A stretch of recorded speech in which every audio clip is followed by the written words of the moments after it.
And our top focus this hour is the latest that we're tracking from West Asia. At least 30 people have been killed in Gaza as Israeli forces launched air strikes on the Strip, accusing Hamas of violating US-brokered ceasefire deal.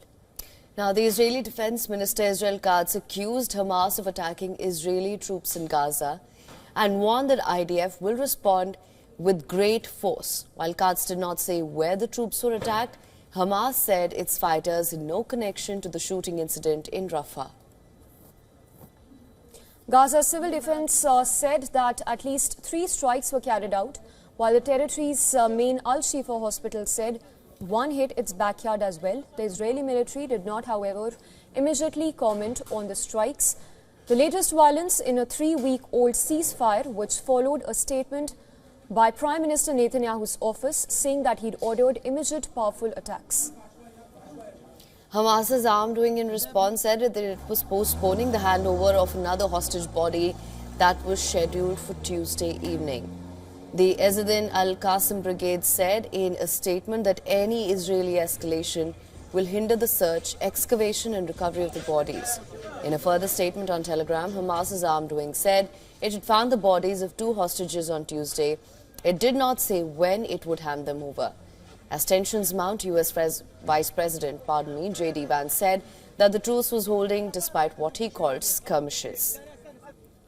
In comments to Fox News posted on social media by the White House, J.D. Vance said that ceasefire does not mean that there are not going to be little skirmishes. He said, and I quote, Hamas or somebody else within Gaza attacked an IDF soldier. We expect the Israelis are going to respond, but I think the president's peace is going to hold. Gives me great optimism the ceasefire is going to hold. And if we get from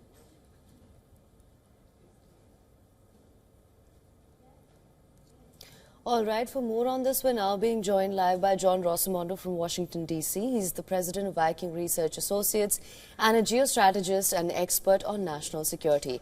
Thank you so much for joining us on World DNA. Thank you for having me. All right, let's just get right into it. Let's talk about the president's peace plan that Vice President J.D. Vance has said will hold. Now, this has been a looming question ever since this 20-point peace plan was brought in. Many saying that it lacks 3 major things, and that's legitimacy, insurability, and inclusivity. That being said, and be that as it may, we've seen the effect that it has had on ground. Now we are seeing what, again, J.D. Vance calls little skirmishes. What's your assessment of this entire situation? Well, if you believe what the Israelis are saying, a Hamas fighter fired an anti-tank missile at an Israeli patrol in Rafah, killing a soldier. And you're seeing now the Israelis launching an airstrike against Al-Shifa Hospital in Gaza City, which is the reputed headquarters of Hamas. It's just, we're not at the same levels we had before the start of the ceasefire. However, I don't see how Israel hopes to accomplish anything by these bombings. Yes. John, that brings us to the second question, whether we are essentially back to square one.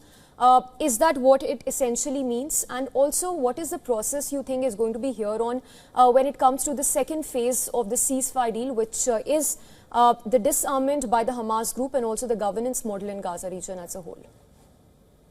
Well, if you ask me, the second part is pretty much dead on arrival. I mean, you have the King of Jordan saying that he doesn't want to be part of, disarming Hamas. No one wants to step up and disarm Hamas. Hamas is saying that, there's no way that it will be excluded from the government in Gaza, nor will it give up its arms, which pretty much, leaves the Israelis as the only power in the region that has any willingness to disarm Hamas. So anything minus Israeli security guarantees ensures this will go on for a long time.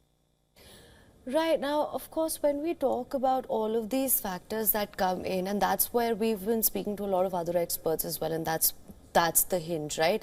The second phase and the second part of this negotiation where everything sort of hinges on Hamas's disarmament, which, as you mentioned, is pretty much dead on arrival. That being said, with J.D. Vance now calling these little skirmishes but saying that the ceasefire still holds, do you think this is, in a way, the United States absolving itself? Well, I think the United States is trying to, calm things down. President Trump has a way of sort of like willing things to happen through rhetoric, and I think that J.D. Vance is continuing that. All right, Mr. Rossomano, thank you so much for joining us on World DNA with your insights on this. Always a pleasure to have you. Thank you.